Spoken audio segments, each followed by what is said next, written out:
Olá, eu sou Lilian Primo Albuquerque, esse é o LPA e Você, um programa onde unimos inspiração, educação e entretenimento, trazendo histórias inspiradoras e insights valiosos para os nossos telespectadores.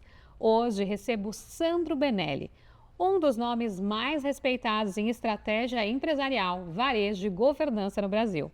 Com 35 anos de atuação em grandes grupos nacionais e internacionais, ele passou por empresas como Carrefour e Saraiva. Também atuou como conselheiro em companhias de diversos setores, além de ser coordenador e professor nos MBAs da FGV e USP. Sandro, um prazer te receber aqui. Prazer é meu, obrigado pelo convite, legal estar aqui. Até que enfim deu certo, né? Até que enfim deu certo, Até que enfim deu certo. É quem tem agenda difícil aqui, a gente tem que, de alguma forma, conseguir trazer aqui para o LPA em Você e com certeza vai ser um papo maravilhoso, porque você é uma pessoa que tem uma bagagem incrível. E, além de tudo, ele é um ser humano também, gente, muito legal. O Sandro, todas as interações que eu tenho com ele são sempre muito divertidas. E tem mais uma coisa, ele adora pets. Eu posso dizer que ele é fã da minha cachorra, né? Eu sou super fã, assim, eu amo cachorro, assim, até exótico, eu tenho uma cachorra tatuada nesse braço, não é antebraço, tem duas outras tatuadas no antebraço, e as pessoas falam, mas nem combina com você, mas eu amo pet. E amo pet, amo pet. Não, e é tão bom isso. E azar é uma graça, azar não dá para não amar. E eu sempre acredito que a gente vê a essência do ser humano quando ele vê ele tratando um animal com carinho, com amor. E isso para mim, bom, cada um é de uma forma, né? Mas para mim faz muito sentido quando eu vejo que aquela pessoa está cuidando com amor daquele animal. E a sua conexão com a gente logo no início foi assim, né? Num primeiro jantar que a gente teve em casa, você já se conectou com a nossa pet e logo ela tinha acabado de chegar e foi muito bacana. E até hoje, quando você encontra com ela, é uma diversão. Pra mim é uma farra, porque ela é linda, ela é ótima, ela é uma querida e eu amo cachorro, né? É muito bom. Enfim, mas vamos conversar da trajetória do Sandro aqui, porque aqui são dois cachorreiros, senão a gente vai ficar o programa inteiro falando de cachorro. Mas claro que o assunto vai voltar aqui, porque acaba voltando. Sandro, mas conta pra gente a sua trajetória. Eu quero saber como é que você começou, o que você construiu, como que você chegou nesse momento que você está hoje, porque eu acho que as pessoas têm que entender, né? E conhecer a vivência das pessoas. E eu acho que quando a gente conta histórias inspiradoras como a sua, a gente vai trazendo inspiração para as pessoas, a gente vai trazendo legado, a gente vai gerando oportunidade. Eu sempre acredito que jovens precisam ouvir outras histórias para se espelhar e para construírem um legado. Tá.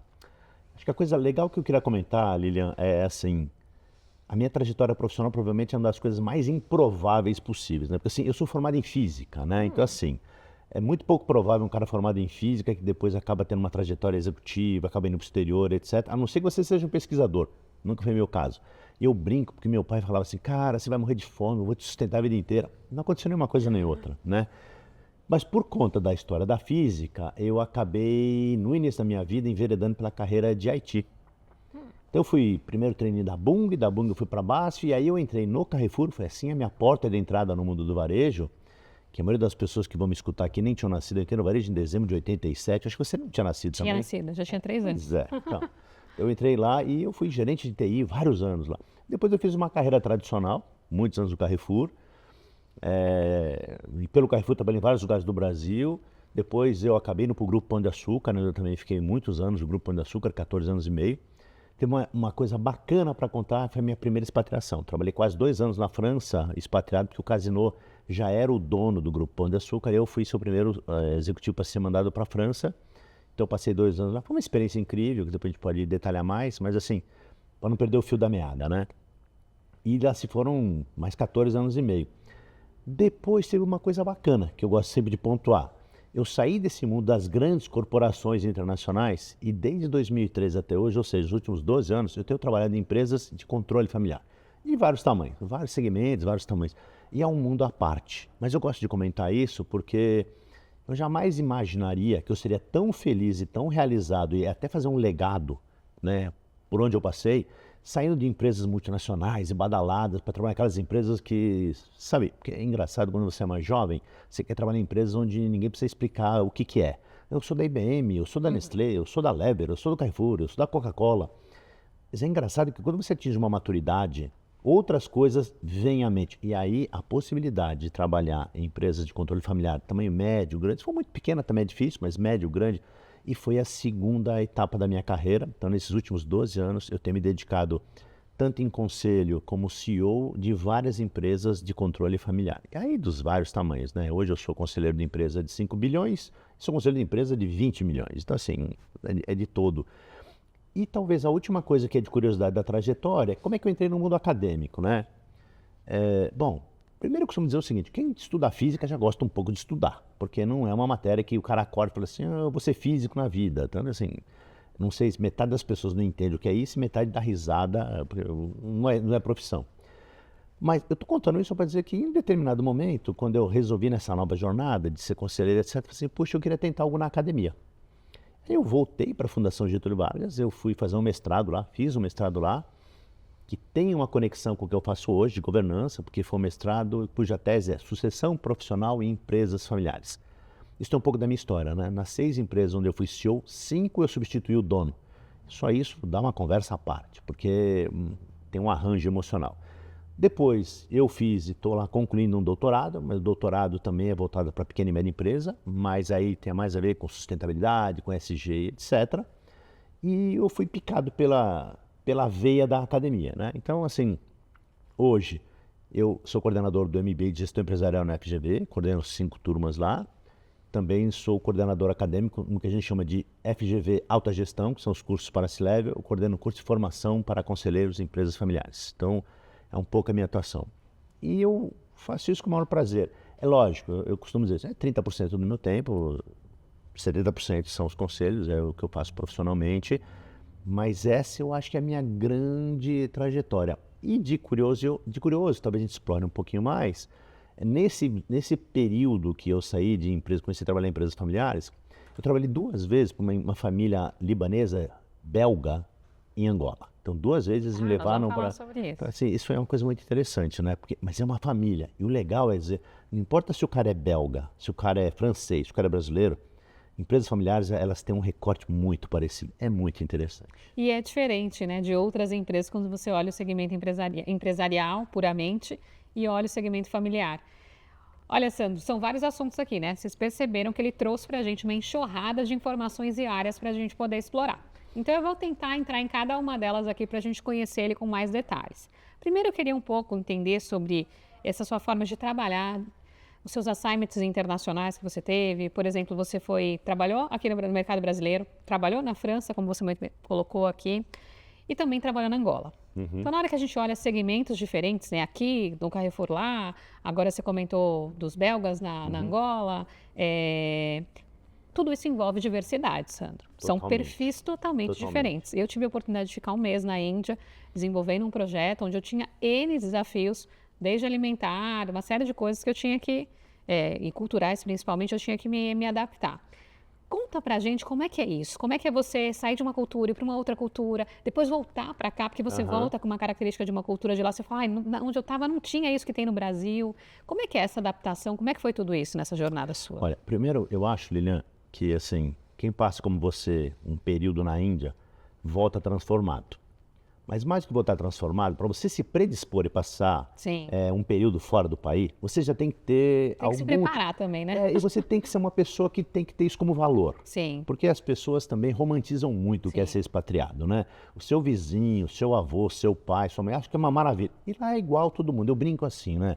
Você trabalhar na Disney não é igual ir passear na Disney. Então, assim, você ser expatriado na França não é igual ir para a França tomar vinho e comer queijo. Não é isso. Mas o que eu acho legal, e pegando o gancho que você falou da diversidade, eu sempre fui uma pessoa que já tinha como predisposição trabalhar com pessoas diferentes.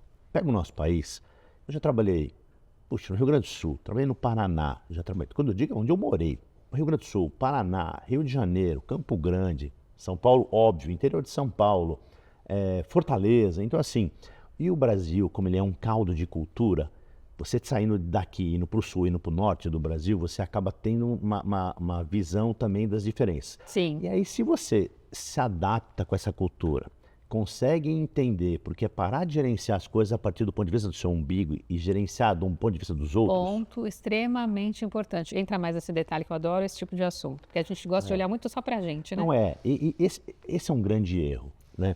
E se você não tem a capacidade de se colocar no lugar do outro, eu não gosto de usar a palavra empatia, mas é essa, que parece meio desgastada, mas assim, quando você vai passar um comando, uma instrução, uma orientação, ou até falar bom dia, você não entende a regra, não vai dar certo. E quando você vai para a Europa, é tão complicado quanto ir para Angola. A gente pensa que se for para um país muito mais sofisticado, é mais fácil ou mais simples. Não é. Depende de como você se relaciona. Eu posso contar uma coisa muito engraçada da França. Primeiro, quando eu fui expatriado na França, teve uma coisa que eu achei que era um castigo. Poxa, eu já cuidava de uma rede de 70 e poucas lojas para o Grupo Pão de Açúcar, eu era o diretor de operações do Estado do Rio de Janeiro do Pão de Açúcar, fui mandado para a França para cuidar de um hipermercado. Cara, não faz 10 anos que eu não faço mais isso. Estou me castigando, né? Estou me mandando para o super país para eu andar para trás. Foi a melhor experiência da minha vida. Porque eu digo, uma coisa é você sair daqui e ser expatriado no headquarter, trabalhar no escritório. Outra coisa é você sair daqui e trabalhar num chão de loja, num país que não é o seu, lidar com operador de loja, lidar com cliente. Hoje, no começo eu não entendi isso, depois de um ano eu entendi, foi uma maravilha, meu primeiro ano foi isso, né? Aí aconteceu de que eles têm uma tradição de chamar todo mundo pelo senhor alguma coisa, senhora alguma coisa. Então, eles não iam te chamar nunca de Lilian, nem de Dona Lília, nem de Senhora Lília. Ia ser Senhora Prima ou Senhora Prima Albuquerque. E eles começaram a me chamar lá, meu sobrenome é Benelli, e lá o acento ia ficar Benelli. Ah, senhor Benelli, Benelli, Benelli. Um dia eu falei assim, olha, cara, é o seguinte, no Brasil, até o dono, eu chamo pelo nome do dono. Por que vocês vão me chamar de senhor alguma coisa? Aí muita gente começou a me chamar, um dia um colaborador me chamou no meio da aula e falou assim, olha, eu queria dizer uma coisa, eu não consigo chamar o senhor pelo primeiro nome, eu não vou chamar pelo primeiro nome, e essa é a minha cultura, é assim que meu pai ensinou, é assim que vai ser. Sim. Eu falei, tá bom, mas a cultura no meu país, eu vou continuar te chamando pelo seu primeiro nome. Ele falou, não, tudo bem, não acho desrespeito. Meu, né? Então, mas culturalmente foi um choque para mim. Você dá abertura, o cara fala assim, não quero. Não quero.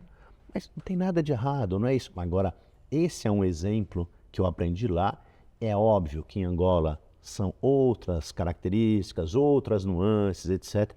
É um país tão complexo como o Brasil, mas também não dá para eu te dizer que você morar e trabalhar na Europa, especialmente na França, onde eu conheço mais, que é uma coisa mais simples, mais descomplicada. Não, cada um tem sua característica. E a gente tem que respeitar, né, Sam? Porque a gente também está lá, né?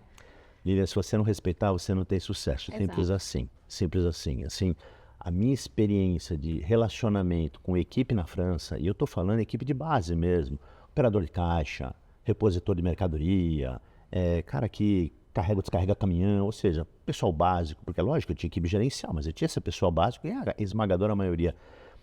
Eles têm uma dinâmica pessoal. E se você quer tirar resultado deles, quer tirar o melhor deles, de novo, você não vai gerenciar do seu umbigo, você vai gerenciar na perspectiva do cara. Do cara, exato. Eu vou dar outro exemplo muito engraçado, né? Todo no Brasil, a gente sempre tem uma cultura de, depois que você passa uma instrução, você fala assim, você entendeu, tudo bem, tem alguma dúvida? E eu fazia isso. E o gerente me pegou e falou assim, por que toda vez você me pergunta, você acha que eu não entendo? Juro por Deus, ele falou assim, que eu sou burro. Eu falei, não é nada disso, é só... Ele falou, não precisa, você falou, eu entendo. E olha a minha... onde eu acho que eu dei uma comida de bola. Porque assim, em geral, todas as vezes que eu passava uma tarefa, no Brasil você passa uma tarefa, você espera 70%, 80% de retorno. No mínimo ia 105%, 110%. Sempre vem muito melhor. Por várias características culturais, formação, etc. Mas o importante eu também entendi, assim, poxa, se eu ficar perguntando uma coisa para uma pessoa que eu achei que eu estou ajudando em perguntar se ela tem dúvida, eu estou ofendendo, porque ele está falando assim, lógico que eu entendi. Então, essas pequenas características são muito interessantes. Agora, o que é transversal? Respeito pela pessoa, amor, se colocar no lugar dela, pedir por favor, falar obrigado, tratar com humanidade. Isso, e nisso o brasileiro é bom, nisso a gente transforma, sabe? Isso a gente... O brasileiro, ele é carismático, né? Ele tem uma forma de simpatia. Eu acho que a gente também é atrativo, né, para o mercado exterior. Eu acho que a gente tem duas coisas muito atrativas. A gente tem essa característica de adaptabilidade. Sim, a gente é resiliente, A gente se adapta ao meio ambiente e a gente tem exposição a várias culturas, porque o nosso país é feito por imigrante. Então o Brasil é um caldo de coisas junto com os povos originários. Então nós somos tudo junto e misturado. Isso já dá um blend. O segundo ponto é que a gente tem essa ginga, talvez pelo blend, de conversar, se abrir, você fala com o motorista do Uber, com o motorista do táxi, você fala obrigado pro porteiro, assim. Então, a gente conquista, mesmo que o outro cara não consiga ser assim, mas ele entende o seu ato de gentileza, e isso conquista. Pedir por favor e falar obrigado é um negócio clássico, né? Eu acho que todo mundo tem que ter, em qualquer cultura. Tem, mas assim, qual é a minha leitura? E é importante a gente também não ficar frustrado, né? O europeu, ele não fala obrigado por uma coisa que é sua obrigação. Mas não é porque é desrespeito. É cultural. É cultural. Exato. E a gente fala assim, nossa, fiz uma coisa pro cara que ela falou obrigado. Mas ele não te pagou? Pagou. É isso. Não, agora, a gente entende que se você não der boa noite, não falar obrigado, faltou algo. Para eles não é assim. E tudo bem. Acho que isso também faz parte do nosso aprendizado de que o que a gente tem aqui na cultura para ser feliz, não se frustrar, você tem que também leva o seu melhor, mas entende como eles são. Senão você vai assim, putz, por que o cara não me dá bom dia? Olha que papo incrível aqui, gente. Mas agora a gente vai ter que fazer uma pausa. Já já a gente volta.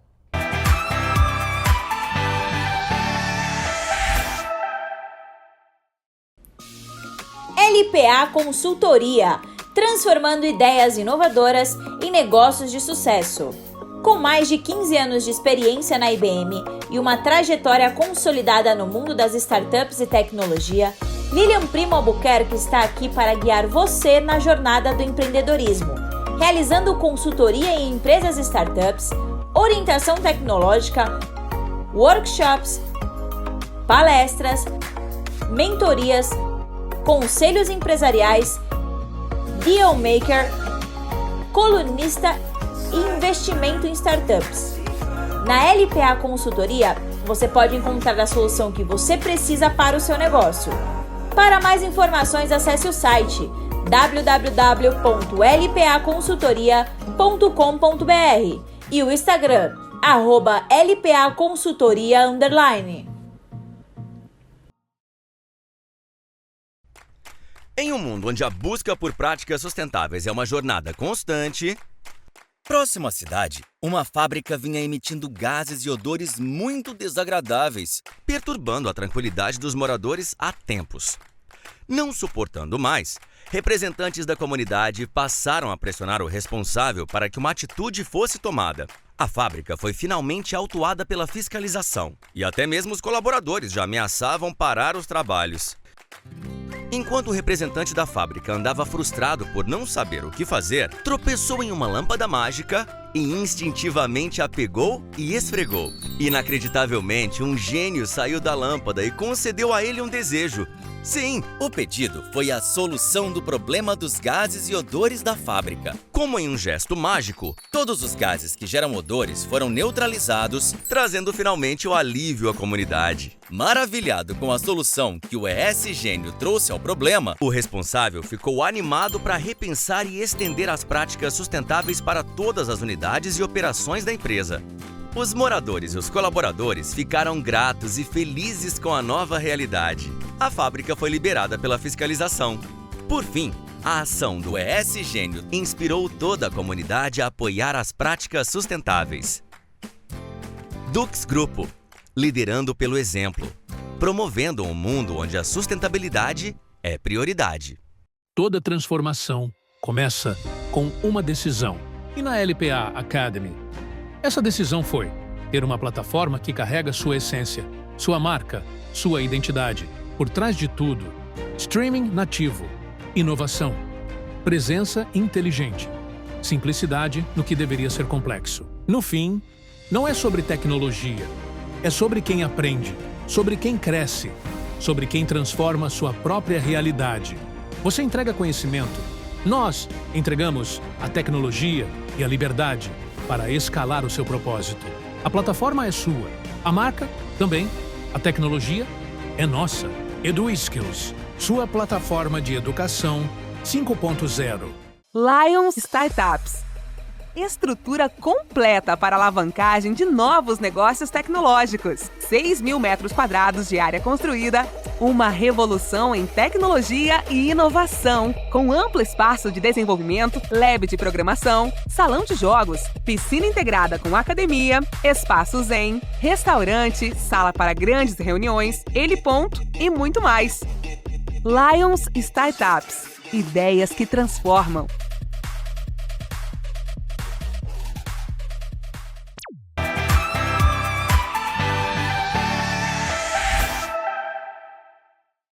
Que conversa boa, Sandra. Aqui a gente está falando sobre vários assuntos e acho que entender cultura, se adaptar com cultura é algo que é fundamental. E acho que também isso está muito relacionado, né, ao desenvolvimento e formação que a gente vai tendo, porque a gente vai aprendendo com o dia a dia, né? Com certeza. Com as empresas, com os conselhos. Aí eu queria trazer um pouco desse assunto para cá também, porque, por exemplo, eu como conselheira, quando eu entro em um conselho, eu saio maior de lá, eu saio aprendendo mais, porque eu estou escutando outros conselheiros e estou contribuindo também com o meu conhecimento. Mas para mim é um aprendizado muito grande, porque eu tenho outras visões, né? Outros pontos de vista que são, para mim, relevantes, porque eu estou naquele grupo que está focado em fazer a transformação daquela empresa.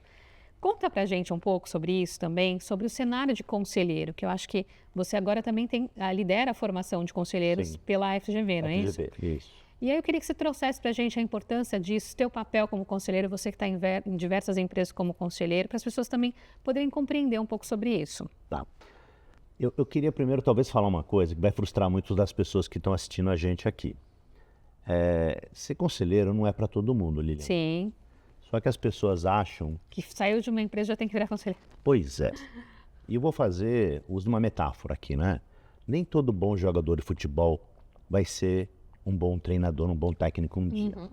E por que eu falo isso, né? Você que está me vendo aí, deixa eu te contar uma coisa. Não é porque você foi um super executivo com um track record maravilhoso e ganhou muitos bônus, etc., que você vai ser um bom conselheiro. Não é isso, porque é muito mais de soft skill do que de track record e de hard skills. Perfeito. Mas é difícil explicar isso para as pessoas. Agora, quem se adapta, quem consegue, porque também eu não vou mentir, é uma transição que exige uma preparação interna e mental. Porque o executivo está acostumado a liderar processo, dinâmica, por exemplo. Aqui, na tua empresa e nesse programa, você lidera, você coordena, você define a agenda. Quando você é conselheiro, você vai ser um pouco mais o bastidor. Sim. Você garante a qualidade, como o time que está ajudando a gente aqui a fazer esse trabalho maravilhoso. Mas assim, a pessoa não está na frente, ele está lá na coxia, está lá no backstage. E não é todo mundo, principalmente o executivo de sucesso, que consegue fazer essa transição. Porque dá aquela ânsia, aquela vontade, o De cara, querer executar, deixa eu né? fazer, etc. E não é isso. Primeiro eu digo, olha, o conselho ele tem que fazer esse meio de caminho entre o dono e o gestor. O dono diz, poxa, eu preciso disso, o conselho define a estratégia, que é o que é para fazer, e o gestor diz o como será feito. Então, tem gente que não consegue largar isso, principalmente o executivo de carreira de muito sucesso. Ele sofre. Então, é uma transição que pode não dar certo na largada, se ele insistir devagarinho, vai. Eu tentei 3 vezes largar minha vida de executivo, porque eu ficava como muitas pessoas, né? Assim, eu era executivo, show de empresa e tinha 1 ou 2 conselhos. Mas toda vez que eu ia largar, eu falava, mas me falta alguma coisa. Até que chega um momento e fala assim, chega, agora eu não quero mais jogar bola, agora eu quero ser treinador, não quero mais tocar violino, eu quero ser um maestro. Se você consegue, te dá um prazer diferente. Mas nesse momento, o que eu vejo, Lilian, tá um excesso de pessoas dizendo que conselho é para todo mundo, conselho dá dinheiro, conselho você está com Não, tempo e é sobrando. desafiador conseguir vaga em conselho, não é? Tipo, tem aqui, já apareceu uma vaga. É um absurdo, Lilian, é uma dificuldade. E aí, eu vou olhar para lá para dar uma outra dica para vocês. Cara, você quer ter sucesso como conselheiro? Só tem um jeito. Invista foco e disciplina da mesma proporção que você investiu na sua carreira para chegar em executivo onde você chegou. Exato. Se não encarar que isso é profissão, Lilian, eu sou conselheiro desde 2016, mas desde abril de 24 para cá eu vivo só de conselho. Eu vivo. Pago minhas contas, pago as viagens, pago os luxos, o básico, etc. E me completa como pessoa. Me completa. Eu tenho uma vida, como eu te falei, na Fundação Getúlio Vargas, a gente está discutindo um pouco sobre isso, mas assim, onde eu considero profissão, não é que eu não faça profissionalmente a FGV, faço super profissionalmente, mas onde me remunera, a FGV eu pedi de graça, eu vivo dos conselhos. Então, esse foco, hoje eu falei, a gente estava no nosso pré-aquecimento, eu estou em 7 conselhos, mais um conselho que eu faço pro bono na FGV, eu sou presidente do conselho do mestrado profissional da FGV, né? Então eu sou presidente desse conselho. Eu estou em 6 conselhos consultivos e um conselho de administração numa empresa de capital Essa era uma aberto. coisa que eu ia perguntar, porque existe uma diferença entre o conselho consultivo e o conselho de administração. Existe. E eu queria que você trouxesse também essa diferença, porque assim, são pontos importantes para você que, por exemplo, quer desenvolver a jornada como conselheiro, entender a diferença entre o administrativo e o consultivo. Tá. Bom, primeiro eu acho que vale a pena a gente falar de oportunidade, onde tem oportunidade para quem está interessado em entrar nessa carreira, né? Os conselhos de administração, eles são obrigatórios nas empresas SA de capital aberto. Se for uma SA de capital fechado, é facultativo. Se for uma empresa que não é nem SA, você não tem o menor sentido, porque tem muito custo ter um conselho de administração. O conselho consultivo sai mais barato. Agora, qual é a diferença do ponto de vista da pessoa que é o conselheiro? Bom, primeiro, tem o risco. Ou de administração. De administração. Exato. A gente chama de liability. De liability, Por que exatamente. tem o risco? Tem o risco porque você é considerado administrador, você é equiparado às pessoas que têm responsabilidade fiduciária. Perfeito. Então, você pode ter uma responsabilidade equiparada. O processo judicial dessa empresa pode acarretar para esse conselheiro administrativo.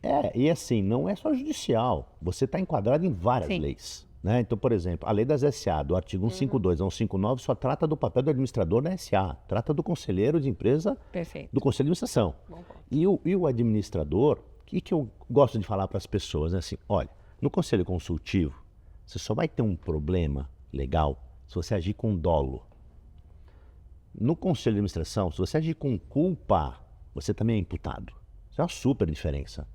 Eu estou lá, gestor da Vale, não sei o que aconteceu, desmontou lá a barragem do Brumadinho, matou 250 pessoas. Independente de que vida não tem preço, aquelas pessoas nunca voltarão, ninguém vai te perguntar se você é culpado ou não. Porque você tem culpa objetiva. Então, você quer ser conselheiro de uma empresa no conselho de administração, você tem que entender tudo isso. Por isso também, Lília, aqui na contrapartida você ganha muito mais. Conselheiros de administração de empresa de capital aberto, você parece um executivo. Você tem incentivo de curto prazo, que é bônus. Você tem incentivo de longo prazo, que é stock option. Tem veste, etc. Mas você parece um executivo. E o faturamento é muito grande. Agora, vou dizer também uma outra coisa, né, do ponto de vista de oportunidade. A Bolsa Brasileira, B3, não tem 500 empresas. E o mercado de pequenas e médias empresas de capital familiar que estão no momento, no ponto de melhorar sua governança, de investir na sua governança, são entre 250 mil e 300 mil baseado em PwC, KPMG e outras estatísticas. Assim, onde está o Oceano Azul? Não é nas 500 empresas de capital aberto, que nem são 500, estou arredondando. São nas 300 mil, 250 mil. Eu acho que foque no consultivo. E tem uma outra coisa legal também. A sua capacidade de colaborar para uma empresa familiar e deixar sua marca, deixar uma herança, deixar um pouco da sua trajetória, é muito mais. Isso tem um prazer que não tem preço que paga. A sua capacidade transformadora numa empresa familiar onde você vai ser um conselheiro consultivo, certamente você vai deixar um legado, certamente. Você acaba tendo mais espaço, né? Quando você vai para um consultivo numa empresa não tão grande. Porque o processo de transformação ele acaba sendo maior, porque a chance daquele percentual crescer daquela empresa, mais vezes ele é maior. E eu acho isso muito interessante. E eu gosto muito dessa dinâmica de conselho. Eu olho muito também o conselho das startups. Tem startup que eu faço parte do conselho, inclusive em startup até mesmo que eu sou investidora e acabei pegando uma cadeira de conselho. E tem startup também que eu só, às vezes, dou uma orientação, algum processo de mentoria, que me consultam. Também hoje sou conselheira no Instituto de Empreendedorismo. O que para mim também tem sido um grande aprendizado, porque é um modelo diferente, né? Conselho de instituto, que por exemplo você está no conselho da FGV, que também acaba sendo um cenário mais educacional, que é diferente de um cenário puramente empresarial. Totalmente. Eu acho que a gente aprende muito com isso, eu gosto muito, eu acho que o conselho também você tem que encarar ele como uma jornada de aprendizado e, claro, com um cenário também buscando a remuneração. Mas interessante isso, interessante você ter trazido a diferença, porque todo mundo acha que, tá aqui, acabei de sair da empresa, vou ser conselheiro. Você pode ser conselheiro, mas é importante entender os desafios. Eu vejo vários desafios hoje, mesmo tendo muitas conexões. A mulher também tem mais dificuldade, acho que, de conseguir cadeiras em conselhos. Mas a gente está aqui, está preparada, está pronta também para atender, tem formação para isso. Eu, por exemplo, fiz a minha formação em conselho empresarial. O Sandro lidera essa parte de formação em conselho empresarial. Então, acho que isso é muito importante da gente olhar e refletir que tem oportunidade também. Não é dizer não vai, é dizer vai, mas sempre pensando que tem desafios, né, Sandro? Tem muito desafio. Mas eu acho que, como você disse, assim, não é destruir o sonho da pessoa dizer não vá. E tem pessoas que ela só vai se sentir confortável em conselho de empresa muito grande, multinacional. E tem pessoas que só vai se sentir confortável em empresas de estrutura familiar. A entrega parece a mesma, mas não é a Não mesma. é. Não é a mesma. Eu assim, pessoalmente hoje, eu estou muito realizado e muito feliz, né, em trabalhar com empresas familiares. E como eu te disse, assim, de vários tamanhos assim, de 20 milhões a 5 bilhões, então, assim, é uma escala muito grande. Mas eu posso dizer que assim, o prazer de entregar, de colaborar para o legado é tão grande numa de 20 milhões como numa de vários bilhões. E eu também tive a oportunidade de fazer parte do conselho de um fundo de investimento, né? Que é a Isso é própria muito Boston legal. Invest. É uma outra pegada, é uma uma outra outra pegada. visão, é um outro mercado. E aí a gente acaba aprendendo muito, né? Então, de novo, eu olho esse ponto de aprender e eu vejo sempre como oportunidade. E dali outras frentes foram surgindo e a gente segue caminhando, que eu acho que é o mais importante. Mas eu quero saber mais ainda, Sandro. Você está toda hora em mudanças, está toda hora vendo que as coisas estão acontecendo aí, você vem se adaptando. Como coordenador acadêmico e professor de diversas áreas, você vê gaps hoje, você vê coisas que precisam ser melhoradas, tanto a parte técnica, prática hoje em dia, o que você vê? Olha, eu vejo assim, de uma maneira geral, a educação no Brasil é um grande gap e é um dos fatores que não ajuda a gente a ser mais competitivo no cenário internacional, né? Assim, não ajuda. O Brasil tem uma produtividade muito baixa, a nossa produtividade é 1/4 da produtividade americana, que é 75% da produtividade chinesa. Nossa. Então, olha como a gente está longe. E produtividade é custo. Se eu faço uma camisa por hora, você faz 4 e o chinês faz 12, como é que vai funcionar? Então, isso é o motivo? Não, é um dos motivos. Então, assim, o sistema educacional brasileiro, ele tem um gap muito grande. O país investe muito dinheiro em educação, mas é muito mesmo, proporcional ao PIB. A gente investe mais que a maioria dos países desenvolvidos, mas o dinheiro não chega na ponta. O dinheiro é todo consumido na estrutura das escolas, no salário dos professores. Então, assim, a gente não investe em pesquisa nem 1,5% do que a gente manda desse dinheiro. Então, assim, é muito pouco. E uma outra coisa engraçada, que você vê, é típico de país que precisa desenvolver um pouco mais as competências técnicas, né? A gente forma muito menos engenheiro do que a gente forma advogado. Não precisa de advogado? É lógico que precisa. Mas a gente precisaria dar um salto qualitativo na nossa indústria, do ponto de vista técnico, etc. Senão a gente não vai conseguir se desconectar, Lilian, dessa vida de só ficar vendendo commodity. A gente vende pouca coisa assim, com valor agregado, porque a gente tem uma estrutura muito deficitária de gente que tem capacidade para entregar essas coisas. Então, esse é o primeiro ponto. Agora, o ponto de vista educacional geral, e aí eu vou falar um pouco mais da nossa visão na Fundação Getúlio Vargas, é você conseguir aliar com qualidade a fronteira do conhecimento acadêmico com a experiência prática. É isso que a gente come, bebe e dorme todo dia pensando na Fundação Getúlio Vargas. Assim, é por isso que um cara como eu, que foi executivo a vida inteira, estou na GV faz 6 anos, né, como professor e como coordenador acadêmico, qual é o espaço que eu tenho lá? Eu sou o cara que trouxe o conhecimento do dia a dia, Você técnico viveu, e prático, vive. que vivido, e eu coloco lá. Mas é óbvio, né, que a GV, ela quer o critério. Então, assim, eu tive que fazer o mestrado, eu tenho que fazer o doutorado. Não adianta você falar assim, eu vou trazer a experiência prática. Não é bem isso. Mas essa é a forma de sucesso que você tem na Europa, você tem na Ásia, você tem nos Estados Unidos. A quantidade de cara que é doutor e é CEO de empresa é gigante nos Estados Unidos e na Europa, etc. Então, o que isso faz, né? Quando você vai tomar uma decisão, você vai falar com qualquer pessoa que fez um doutorado ou fez um mestrado, se ele for um líder, ele vai exigir fatos e dados para decidir. Porque está na cultura do acadêmico que a gente acha muito pouco e a gente decide muito em cima de dados. Então, isso eu acho que também é uma outra característica bacana. Países que formam muitos acadêmicos, não necessariamente o cara vai dar aula, vai ficar escrevendo paper ou ficar defendendo tese. Não, eles vão para o mundo executivo, porque eu não vou mentir, Lilian, paga muito mais também, né? Sim. Paga muito o mais. mercado paga muito mais. Há escolas Forte, né? que formam mestres, quando eles saem, eles recebem tanta proposta de emprego que não consegue ficar na academia, ou quando ele termina o doutorado. Eu estou falando de Europa e Estados Unidos, né?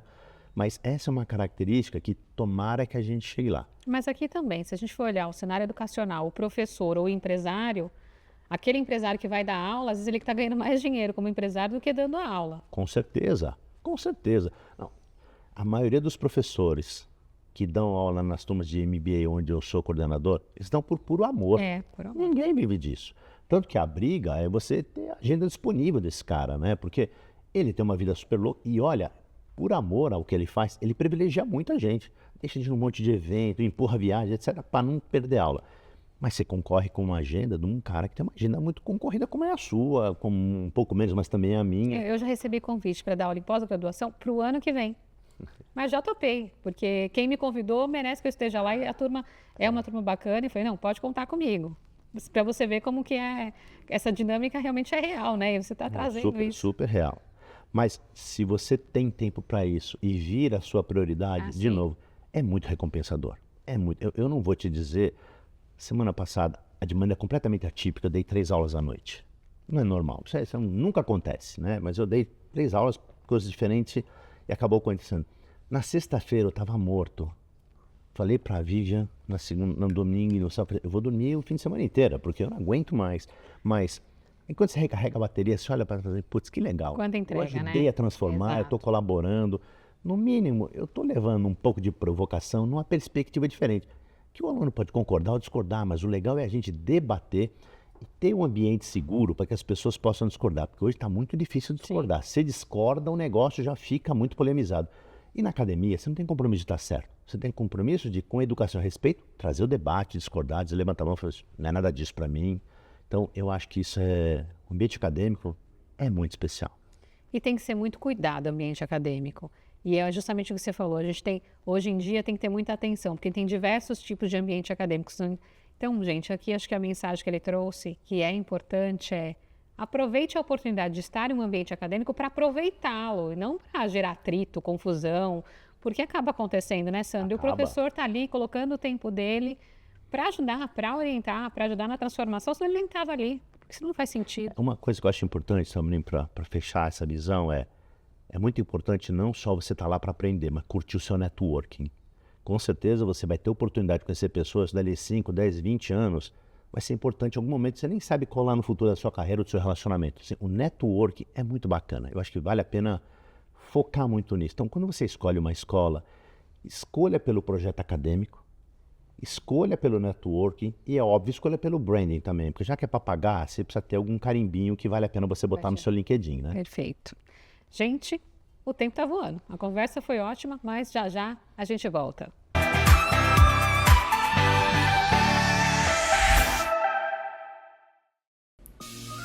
LPA Consultoria, transformando ideias inovadoras em negócios de sucesso.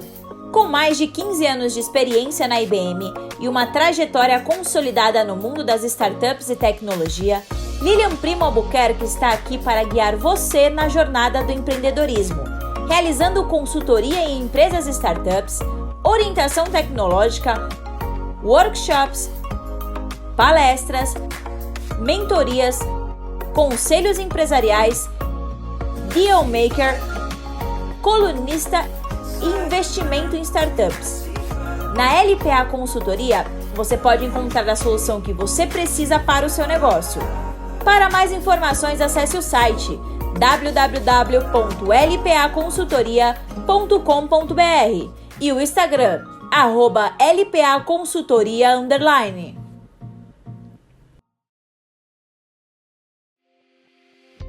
Apresentamos o ES Gênio, o gênio da sustentabilidade da Dux Grupo. Famoso por suas batalhas contra gases e odores prejudiciais e desagradáveis, sempre em busca de melhorar a qualidade do ar nas indústrias de reciclagem animal. Tais indústrias enfrentam frequentemente problemas com a emissão de gases e odores indesejáveis. Mas não se preocupe, o ES Gênio está aqui para fazer a sua magia. Resolver de vez esse problema ambiental. Aliás, parece magia, mas não é. É a mais avançada tecnologia que neutraliza as moléculas de gases odoríferos, transformando-as em novas moléculas atóxicas e sem odor.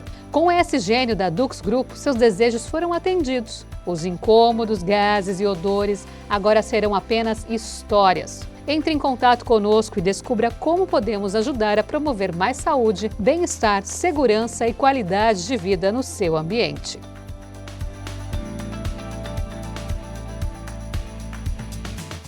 Toda transformação começa com uma decisão. E na LPA Academy, essa decisão foi ter uma plataforma que carrega sua essência, sua marca, sua identidade. Por trás de tudo, streaming nativo, inovação, presença inteligente, simplicidade no que deveria ser complexo. No fim, não é sobre tecnologia, é sobre quem aprende, sobre quem cresce, sobre quem transforma sua própria realidade. Você entrega conhecimento, nós entregamos a tecnologia e a liberdade para escalar o seu propósito.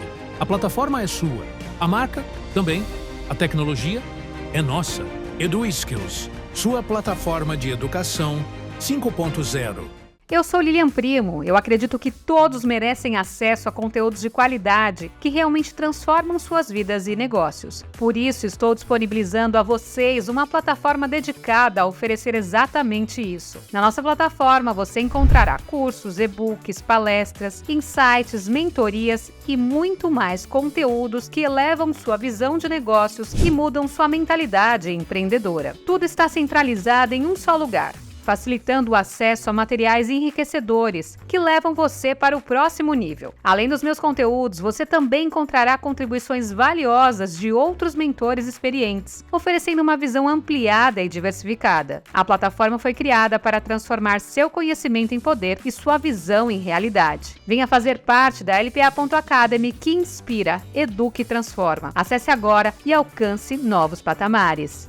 Se você busca empreender, se qualificar ou aprender uma nova profissão, você precisa conhecer a plataforma de conhecimento do Instituto Êxito de Empreendedorismo. São mais de 1000 conteúdos, 100% gratuitos e online, para você assistir quando e onde preferir. E todos os nossos cursos fornecem certificado. Desenvolva suas habilidades profissionais com o Instituto Êxito de Empreendedorismo.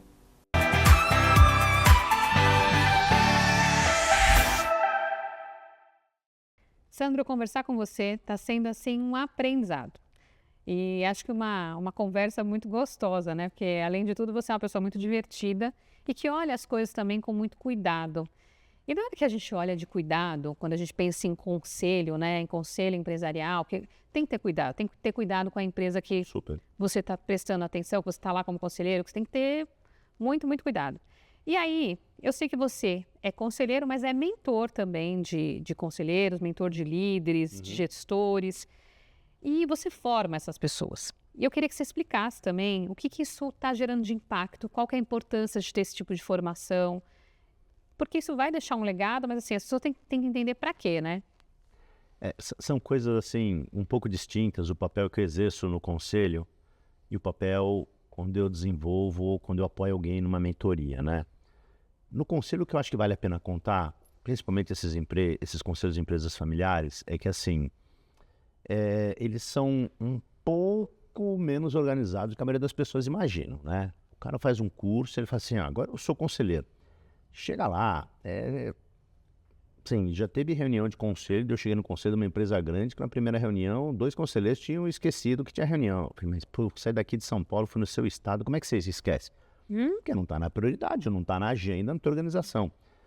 Ah, mas eu vou ficar feliz com isso? Não. Mas eu vou me insurgir? Também não. Porque o seu papel qual é? É ajudar na construção dessa formação da governança do conselho. Sim. Isso eu acho bacana contar, porque o conselheiro desse tipo de empresa, ele não é só conselheiro.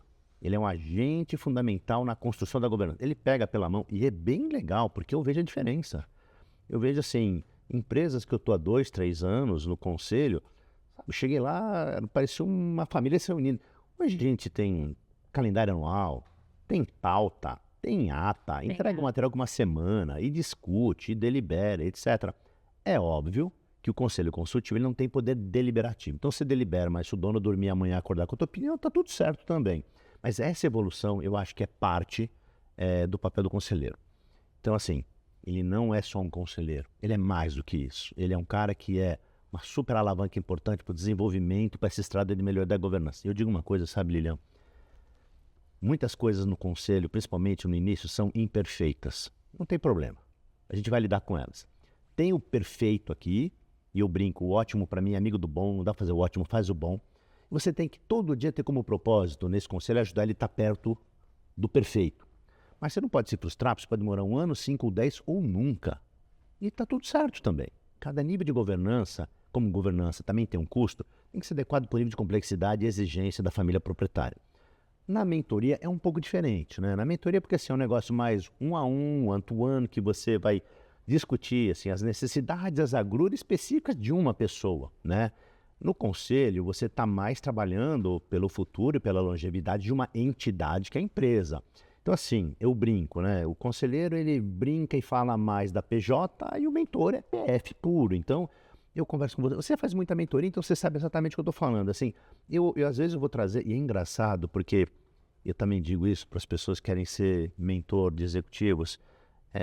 Pessoal, às vezes assim, você vai ser o terapeuta do executivo, tá? É um divã ali. Ele vai começar contando uma coisa concreta do business e vai terminar se entendendo para o meu gato, o cachorro, é a família, é o vizinho. É o carro CPF, Sandro, porque se o CPF não estiver bom, o CNPJ não vai estar. Não vai.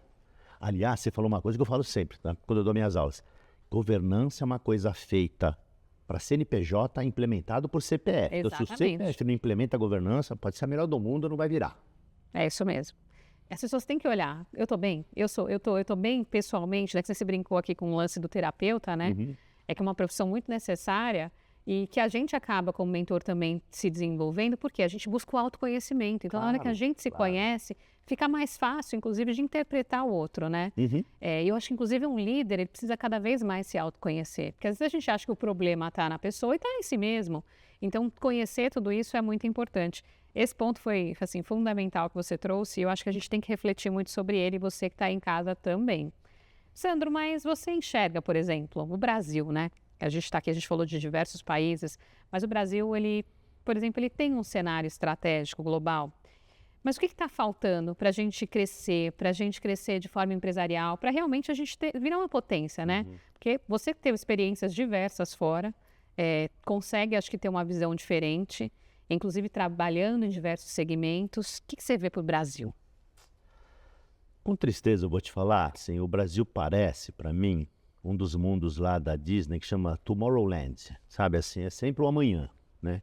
Parece que quando eu ando, o corredor vai para frente, corrida do coelho da tartaruga, né?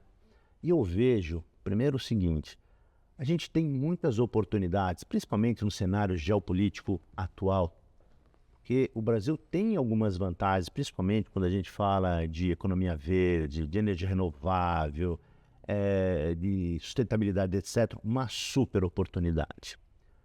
Mas a gente precisa também equilibrar isso com o desenvolvimento.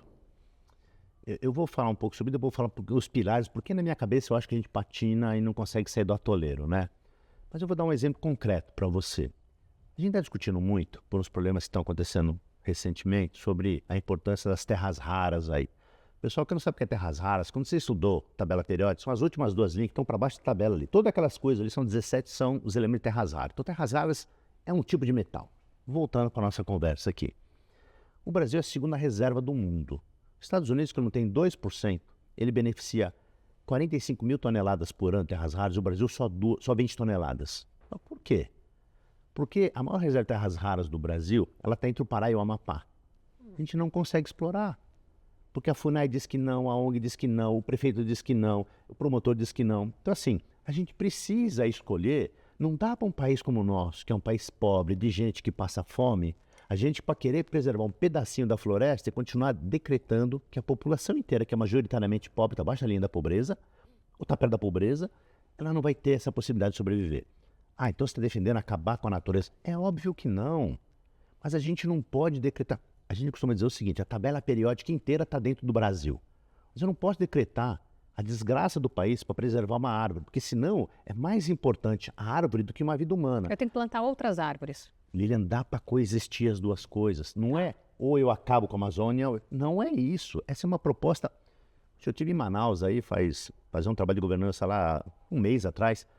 Cara, assim, eu não estou dizendo um consumo irresponsável, mas a gente, para poder levar no máximo aquilo que a gente tem de vocação, a gente precisa ser um pouco mais flexível com algumas coisas que é da nossa natureza. A mesma coisa quando a gente fala da exploração do petróleo que está lá na foz do Amazonas. Se você não quiser explorar, não tem problema. A bacia embaixo não é como a sua casa que você tem o seu limite. A bacia de petróleo lá embaixo, se não explorar, a Guiana vai explorar, o Venezuela vai explorar. Então assim, poxa, mas eu vou acabar... Não, não é isso. Se trata, e eu volto, falei o seguinte, olha, pessoal, não tem conflito entre dar lucro e fazer o bem. A nossa responsabilidade é deixar para as nossas gerações um planeta melhor do que a gente recebeu. Mas se eu continuar convivendo com gente que come menos que o meu cachorro, eu posso dormir em paz? É esse o mundo melhor? Aí eu falo, vou baixar 1,5 graus a temperatura. Eu vou continuar vendo, está cheio de gente que morre nesse minuto de fome no mundo. E tem no Brasil também. Então, são questões que a gente precisa se colocar. Do ponto de vista prático, são 4 pontos que eu vejo que a gente patina. O primeiro é, a gente tem uma insegurança jurídica muito grande. Isso não é só conjuntural, isso é meio histórico. A gente está num momento um pouco mais conturbado, então a gente só fala disso o tempo inteiro. Mas não é só isso. O segundo ponto a gente já tratou um pouco aqui. Falta um pouco de desenvolvimento de mão de obra acadêmica qualificada. Então, se eu não tiver isso, vai faltar a gente capacitada para desenvolver. O terceiro ponto para mim, a gente tem um ambiente de produtividade muito baixo ligado com uma burocracia muito grande. É quase impossível escalar um negócio nesse Brasil. Sabe por que a gente vive falando? Cara, o Brasil é para brasileiro? Porque o cara precisa matar 18 leões por dia aqui. E por último ponto, a gente tem um super problema de governança do governo e das empresas. Governança mesmo, assim. O governo é uma bagunça, às vezes as nossas empresas são uma bagunça. Então isso é todo um aprendizado. O que eu acho? Principalmente no último ponto. As empresas estão fazendo o seu papel e tentando melhorar a sua governança. O governo em si, eu tenho uma super dúvida. Então assim, esses 4 pontos, na minha opinião, fazem com que a gente fique patinando, gasta muita energia, gera atrito, mas não sai do lugar. Nossa, uma boa reflexão aqui, viu? E que com certeza deixa as pessoas assim pensativas, porque não é fácil. É um tipo de decisão que você tem que equilibrar e ver para onde quer ir, né? E acho que tem muita coisa para o nosso Brasil repensar. E eu sou muito a favor do tipo, a fome realmente a gente tem que tentar eliminar o máximo possível, porque são vidas, né? São seres humanos que estão aí, a gente não pode deixar eles sofrerem com isso. Mas, Sandro, acho que para fechar, eu queria que você desse uma contribuição, uma mensagem para aquela pessoa que está querendo ser um conselheiro, que está querendo fazer uma transformação na vida. Dá uma mensagem do Sandro. Bom, eu queria falar, assim, 2 coisas basicamente. A primeira é, procura aquilo que te faz feliz, procura aquilo que vai te dar alegria. E por outro lado, que seria a segunda coisa, veja o equilíbrio entre isso e a sua vida pessoal. Eu vejo que muitas pessoas se sacrificam a vida inteira para ter uma carreira executiva e quando chega lá na frente, ele está frustrado com várias outras coisas, porque pessoal, a vida é feita de escolhas, né? A gente todo dia abre mão de uma coisa e deixa para trás um monte. Então, esse equilíbrio é muito importante. E a passagem da vida de executivo para a vida de conselheiro, que eu gosto e recomendo, é uma dessas passagens que você vai precisar... Sabe o camelo quando vai atravessar o deserto? Tem que se encher de água e sair para isso. Não é fácil, não é simples, mas vale a pena. Sempre buscando, Lilian, esse equilíbrio entre a vida profissional e a vida pessoal. Perfeito. Vamos fazer um bate-bola? Vou te falar uma palavra e você me responde com uma outra palavra. Tá bom. Varejo. Oportunidade. Conselho. Um futuro. Inovação. Depende da gente. Governança. É o futuro das empresas. Legado. É a capacidade de você deixar algo que vão se lembrar de você. Educação. Fundamental para a gente sair desse atoleiro. Estratégia. Nossa, sem estratégia a gente não chega em lugar nenhum. Inspiração. Putz, é minha fonte de acordar todo dia para fazer as entregas. Competitividade. É fundamental. Sem competitividade a gente não melhora. A gente precisa ter alguém para competir para melhorar. Futuro. Nossa, depende de Deus. O meu tá na mão de Deus. Muito bom. Sandro, eu quero te entregar uma lembrança aqui do nosso programa. Agradecer a sua presença, um prazer ter a conversa com você. Muito obrigado, aqui. Muito legal. Dá uma olhada que tem umas lembranças bem legais aqui dos nossos apoiadores. Posso tirar? Claro. Copo do LPA e você, para você estar dando sua aula online lá, lembrar de tomar um. Vai ser bom. E aí eu não vou ficar... Copo térmico. Não vou ficar com a garganta seca. Dux Defender para te proteger, você já conhece esse produto. E recomendo, use e recomendo. Protege contra germes, bactérias, coronavírus. Tem a versão em spray também. Spray é super prático para deixar no carro. Nossa, eu adoro. Muito prático. Eu acho que isso aqui é muito legal, ter no carro. Toda hora você abre a maçaneta, pega alguém, não sei o quê. Isso aqui precisa... Ops. E tem um presente especial que esse não é seu. Ah, não é meu? Esse é da sua esposa. Ai, que ótimo. Foi preparado para a Vivian. Que lindo, pessoal. Olha que coisa mais linda. Foi preparada pela... vai amar. Vai gostar. Porque assim, quem prepara é a Alessandra Moreira, que é uma artista e ela sempre olha o perfil da pessoa para preparar a peça. Então, ela olhou o perfil da Vivian e preparou essa peça para ela. Puxa, que bacana. Super obrigado. Fiquei muito feliz. Não só de ganhar esse monte de coisa bacana, mas vim aqui dividir essa horinha com você e com o time aqui, é muito legal. E você é muito inspiradora, né, Leila? Você faz tanta coisa. Assim, eu acho que você é o sucesso o desejo de consumo de muita gente, né? Você é a Lilian. Eu acho. Você faz muita coisa ao mesmo tempo, ainda é mãe, ainda tem cachorro, não sei como consegue, ainda tem marido. Dá tudo certo, tudo vai dando certo. Sandro, obrigada. Eu queria que você deixasse as suas redes sociais, a forma para as pessoas te conhecerem mais, te acompanharem. Bom, pessoal, é o seguinte, o que eu uso mesmo para vocês me acompanharem é o LinkedIn, né? Porque se o LinkedIn é que eu posto coisa que vale a pena vocês olharem. Então é muito fácil, é Sandro Benelli no LinkedIn, é muito fácil me achar. Instagram também é Sandro_Benelli, mas aí você só vai ver coisa que você não vai gostar, né? Eu sou um corintiano roxo, eu vou ficar falando do Corinthians lá, falar mal do Palmeiras, coitado do Marcelo, vai ficar bravo, né? Marcelo, desculpa, 2-0 não era o que eu queria, mas aconteceu. Então assim, me procurem lá no LinkedIn, eu me conecto com todo mundo, mandem mensagem, eu mando. Tá difícil me conectar agora, Lilian, porque eu já tenho quase 40 mil seguidores lá, então assim, só pode botar 30 mil na base, mas assim, vai me seguindo lá e manda mensagem que eu respondo, tá bom? Super obrigado. Obrigada. E você acompanha o nosso programa também pelo nosso site www.lpavocê.com.br, pelo nosso Instagram, @lpavocê, pelo meu Instagram, @Lilian_Primo_Albuquerque. Estou no LinkedIn também, Lilian Primo Albuquerque. E também acompanhe aqui, mais uma novidade. Acesse esse QR Code que está aqui na tela para você poder ganhar um e-book gratuito que vai te auxiliar na sua jornada, no seu caminho, e também você pode concorrer a prêmios do LPA e você. Muito obrigada e nos vemos no próximo episódio.